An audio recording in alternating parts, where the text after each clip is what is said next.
6 residents of the Hinterkaifeck farm in Bavaria, Germany were murdered with a pickaxe. The entire family was brutally murdered. The perpetrators unknown. This story, in my opinion, may actually be creepier than the last one. The unsolved, gruesome and famous murder mysteries have always grabbed our attention. Hinterkaifeck murders are also known as farm murders, just like its name is one of the creepiest, catchy and ghastly murder cases in German history. The Hinterkaifeck murders occurred on the night of March 31, 1922. Hinterkaifeck was the name of the farm held by Gruber family, and it was the same spot where the dead remains of the entire family were discovered.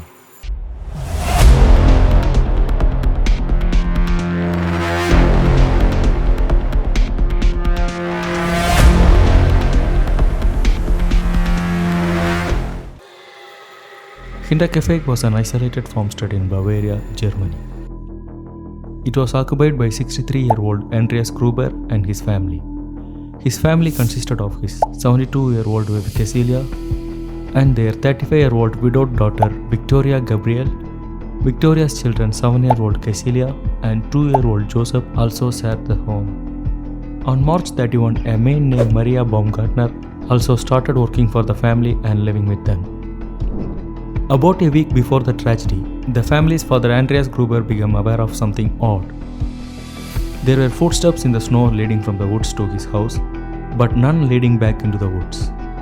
Andreas informed this to his neighbors. One of them volunteered to lend Andreas a gun so he could protect his family. For some reason, Andreas declined. It was relatively quiet and safe in the area surrounding Hinterkaifeck farm, so it's possible Andreas convinced himself the footsteps in the snow were nothing to worry about. Something that should have tipped off him though was the fact he found a newspaper in the house he would never bought. Furthermore, several keys had mysteriously vanished. That's not even all. 6 months prior, the Gruber's former maid resigned. She had asserted that the house was possessed since she frequently had voices and strange noises coming from the attic. The Gruber's new maid Maria just started her first day on the work on the day that they were murdered. Maria could save her life if she had begun her new job one day later. The killings went undetected for 4 days until April 4, 1922. This was largely because in the days after the murders, the Gruber's neighbors saw smoke coming from the home's chimney, indicating someone was using the house's fireplace. Thus it seemed as if the family were alive and well. The town became concerned about this when the younger Cecilia did not come to school on April 1. Soon the family absence from the church was noticed, as was the considerable amount of mail for them piling up at the post office. By April 4, a search party was assembled by neighboring families. What they found there was a truly shocking scene. The elder Cecilia had her skull cracked from multiple blows to the head, as well as bearing signs of strangulation. Andreas had blood caked all over his face, which was described as shredded, with his cheekbones sticking out of his ragged flesh. The daughter Victoria also had her skull shattered, with signs that her face had been hit with a blunt object. The young Cecilia had her jaw shattered and her face and neck were covered with slashing wounds. These bodies were found in the van covered with the hay, while the maid Maria and little Joseph were found inside the farmhouse covered with seeds and a dress respectively. The tool used in the murder was likely a mattock, a pickaxe-like tool used for digging. Despite the horrifying fates of the Grubers, the search party found that the farm animals and family dog had not been harmed, and had in fact even been fed and tended into the days between the murders and their discovery. Smoke had been seen coming from the chimney in the houses in those days as well, suggesting that the murderer had been residing peacefully at the farmstead. The police initially suspected vagrants, but nothing from the farm had been stolen, with large sums of money found still within the house. Even after almost 100 years and 100 interviews, no one is sure about who is responsible for the Hinterkaifeck farm murders.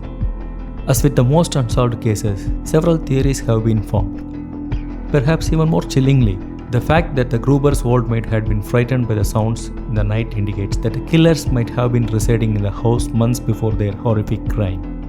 One hair-raising detail not mentioned about the Gruber family, it is the fact that Andreas and his daughter Victoria had been arrested for the incest in 1915. It was thought to be an abusive relationship. Victoria served 1 month in prison and Andreas was sent away for a year. This horrific fact produced 3 theories. One theory surrounding the incestuous relationship between Andreas and Victoria is that Victoria's husband had been returned after a long absence and was horrified to discover that Victoria had a kid with another man. Many believed Joseph was the result of ongoing incest, leading some to believe Victoria's husband went insane and slaughtered the entire family. This theory broke down when it was revealed that many of her husband's fellow soldiers had testified to his being killed in action during World War I. This idea was disproven. They even insisted they had seen his dead body with their own eyes. Another theory stemming from the incest was that maybe Joseph had been the son of the nearby neighbor instead. This neighbor had a son recently died, so it was postulated that he might have been upset that his child with Victoria's was the one that survived. This theory did not hold a lot of water because it was largely speculative, not to mention this same neighbor was the man who offered Andreas a gun to protect his family. The last theory orbiting Andreas and Victoria's incestuous relationship was that one of them might have been committed a murder-suicide. This one was quickly dismissed though because none of their fatal injuries could have been self-inflicted. There are still some other theories buzzing around about the truth of the Hinterkaifeck farm murders. More than 100 suspects were questioned by Inspector Gruber and his team about the farm murders. These included a mixture of both locals and people that had just traveled through the area. Although there was one interesting omission. Somehow, the mechanic who worked on the farm the day that the bodies were discovered was not interviewed until 1933. Some 11 years after the murders, to this day, it is unclear as that why that was. Despite the high amount of suspects spoken to, no one was charged with committing the atrocities. Almost 30 years after the Hinterkaifeck murders, it seemed the case may actually be solved. A woman named 𝚒𝚑𝚘𝚘𝚗 told priest Anden Huber on her deathbed that her 2 brothers had been responsible for the slaughter that took place on the Hinterkaifeck farm. The men in question were Adolf and Anden Gum. Detective Inspector General George Gruber had made Adolf a potential suspect in 1922. He was suspected of taking part in the killing of 9 peasants with 3 other men. However, he was never arrested for the Hinterkaifeck murders. By the time he was named by his sister as a suspect, Adolf had himself passed away. Prosecutor Andreas Popp detained Anden based on the evidence given by his sister. Anden was released shortly after, as they had a little to hold him. Following several years of investigation, Anden was cleared of any involvement in the murders due to complete lack of evidence. Investigators also discovered the sister had been prone to making up stories. The tragic truth is that this case will most likely never be solved.